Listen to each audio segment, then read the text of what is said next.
Hey guys, if you're new here, welcome. I'm Corinne, a 30-something living alone in my unit in Australia. And today is my first ever video dedicated to books and reading.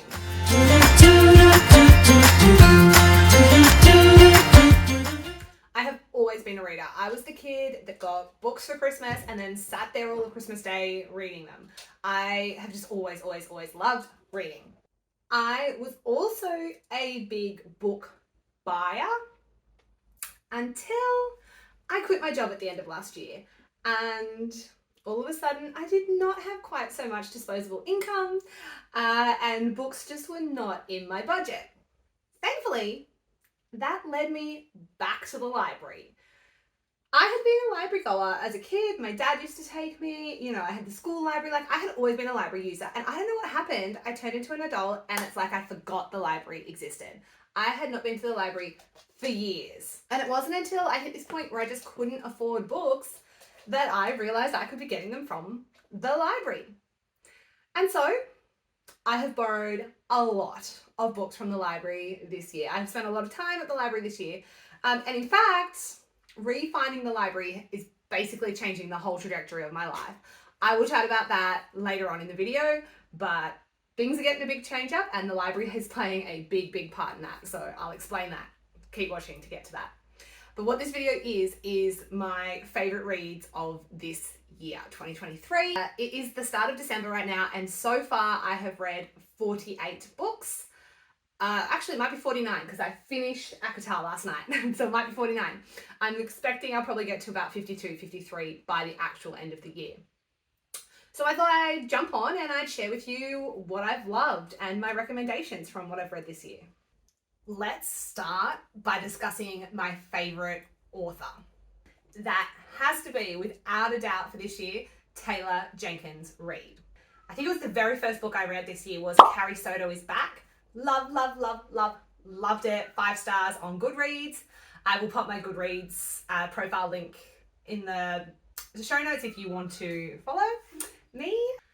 Yeah, Carrie Soto, I just thought it was great. I love a good, strong, female-led book. You'll probably notice that as we go through my recommendations. And Carrie Soto was really interesting. I like tennis. I enjoy watching tennis. I wouldn't say I'm like the biggest tennis fan, but you don't need to be to enjoy this book. It's just a really well written book. And it was just different to some of the things I've written before. It does have like a little bit of romance in it, but that wasn't like the focus. The focus was really on this woman's story and her life and her journey and her career, this sport that she played. And so I really enjoyed that. Then I read Daisy Jones and the Six. I knew I wanted to watch the TV series of Daisy Jones and the Six that had been made, so I decided to read the book first because I already knew I was getting on this Taylor Jenkins Reid train and I was enjoying her stuff. I wanted to have read the book first. So I did, and I got through that so quickly and I really enjoyed it. So I highly recommend reading the book and then watching the series. They make some changes in the series, so read the books first, which I would suggest for most things. And then I read The 7 Husbands of Evelyn Hugo. Again, loved it, loved the female leads, loved the different type of story. There was lots of, obviously, romance in there, 7 husbands and all that, but it was just a really interesting story. There was kind of like 2 main characters, kind of 2 stories interwoven, and yeah, highly recommend. That's a great book. So yes, author of the year, without a doubt, no question, Taylor Jenkins Reid. The last 2 books that I'm hoping to fit in to read this year are both by her as well. I just got them in from the library, so Forever Interrupted and One True Love. So clearly, yeah, I'm definitely a Taylor Jenkins Reid fangirl, for sure. My next recommendation is my favorite book by an Australian author this year. And hands down, without a doubt, it has to be The Things That Matter Most by Gabby Stroud. Gabby is actually from the same area as me, and she is an ex-teacher. She's written a couple of books that were more based around her kind of teaching experience. And then this is more of a fiction story, but that is just, if you have ever worked in a school or worked with like disadvantaged kids, or you have some connection to that, I just think this is such a good read. I found it to be a very emotional read. I don't want to give anything away, but I cried. Absolutely, I cried reading that book.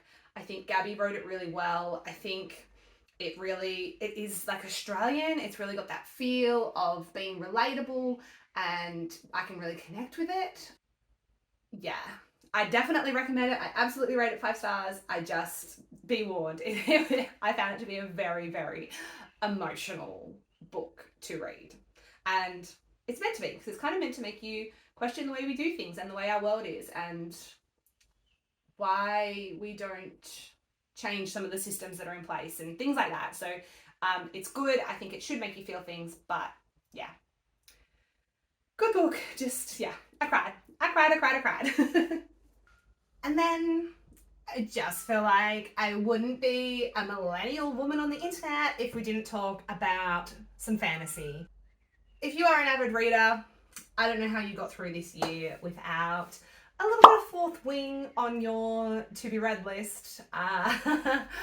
I resisted it for a little. I wasn't sure if all the hype was going to be worth it. I've never, ever been a fantasy girly. Like, that's just not a genre that I've ever really gotten into at all. But it was incessant and I could not stop seeing it everywhere, all over TikTok, Instagram, everywhere. And then it got to the point where, you know, some of the people that were recommending it, I was like, yeah, well, I know we've got similar taste. All the other things they've recommended are things I've been reading and loving. So, all right, let's do it. Let's read Fourth Wing. Guys, I loved it. 5 stars. I just enjoyed it.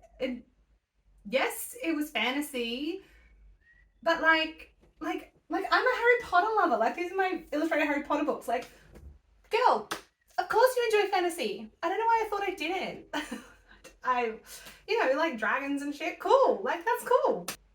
And then once I read Fourth Wing and realized, hey, maybe people are talking about this and recommending this because it's actually good. Akata. Because it was kind of like the thing before even Fourth Wing was going crazy. And I just thought, nah, not for me. Sounds stupid. Hey guys, guess what? 5 stars, loved it. I just finished this last night. I really enjoyed it.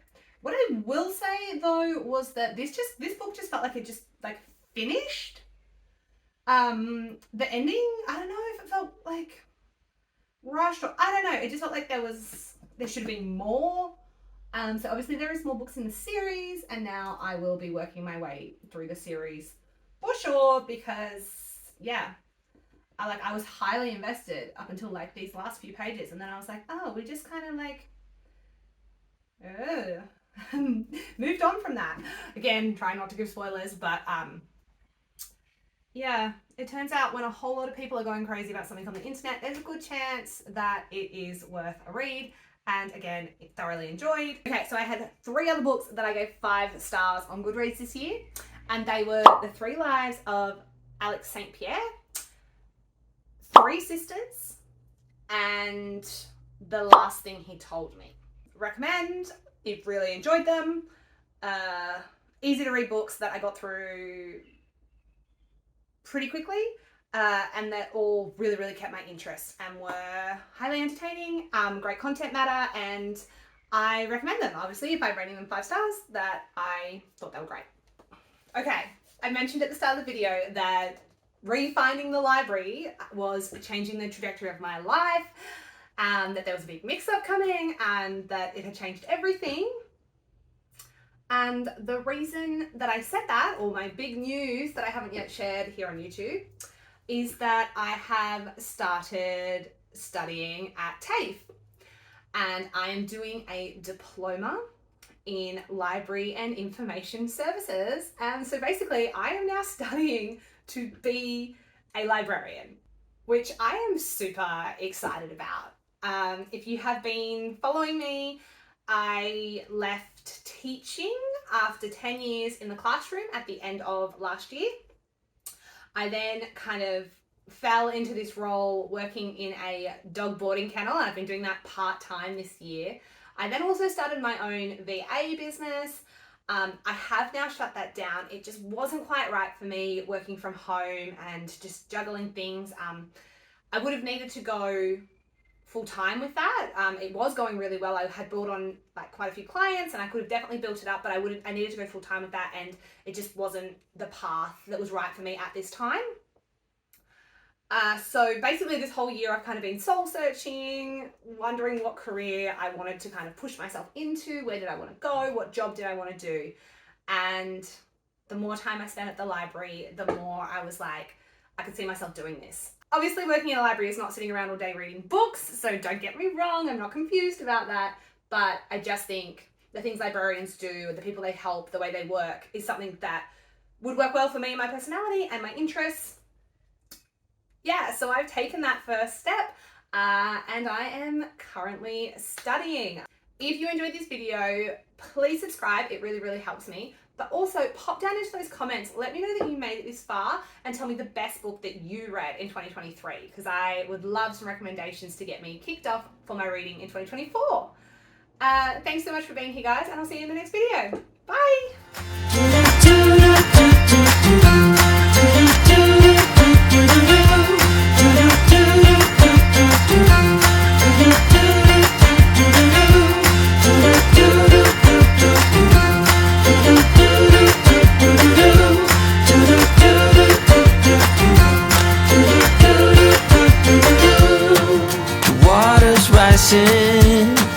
The dam is breaking in.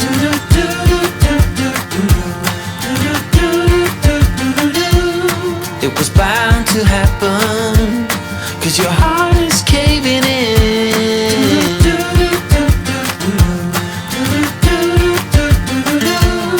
So why you bother? This is nothing you can run from.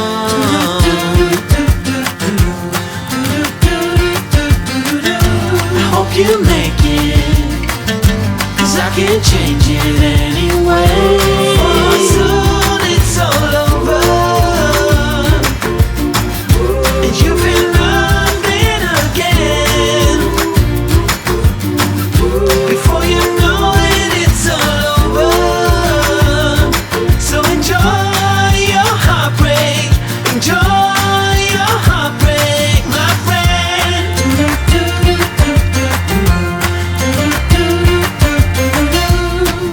Promises we're making, the rules we keep breaking,